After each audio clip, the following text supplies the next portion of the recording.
ഇന്ന് ചിങ്ങം 1. പുതുവർഷത്തെ വരവേറ്റ് മലയാളികൾ. ഇന്ന് ചിങ്ങം 1. മലയാള മാസങ്ങളിലെ ഏറ്റവും സുന്ദരവും മനോഹരവുമായ മാസമായാണ് ചിങ്ങം വാഴ്ത്തപ്പെടുന്നത്. പഞ്ഞക്കർക്കിടകത്തിൻ്റെ വറുതി ഒഴിഞ്ഞ് മനുഷ്യനെ സ്വപ്നം കാണിക്കുന്ന ദിനങ്ങളാണ് വരാനിരിക്കുന്നത്. ഇന്ന് കർഷക ദിനം കൂടിയാണ്. അതുപോലെ മലയാള വർഷം ആരംഭിക്കുന്നതും ഇന്നാണ്. കള്ളക്കർക്കിടകത്തിന് തൊട്ടു പിന്നാലെ എത്തുന്നതാണ് പ്രത്യാശയുടെ പൊന്നിൻ ചിങ്ങം. കാർഷിക സംസ്കൃതിയുടെ ഓർമ്മപ്പെടുത്തൽ കൂടിയാണ് ചിങ്ങം. സമൃദ്ധിയുടെയും ഐശ്വര്യത്തിൻ്റെയും വരവറിയിച്ച് പൊന്നോണം വന്നെത്തുന്ന ചിങ്ങത്തിനായി കാത്തിരിക്കുകയായിരുന്നു മലയാളികൾ. ചിങ്ങമാസം എത്തിയാൽ കേരളക്കരയിലെങ്ങും ആഘോഷങ്ങളാണ്.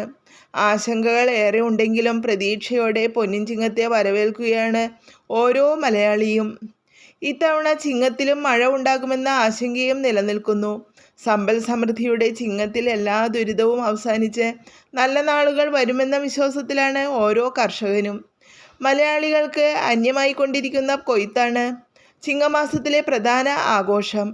പാടത്ത് വിളഞ്ഞ പൊന്നിൻ കതിർ കൊയ്ത്തറകളും പത്തായങ്ങളും നിറയ്ക്കുന്ന സമൃദ്ധിയുടെ മാസം കൂടിയാണ് ചിങ്ങം.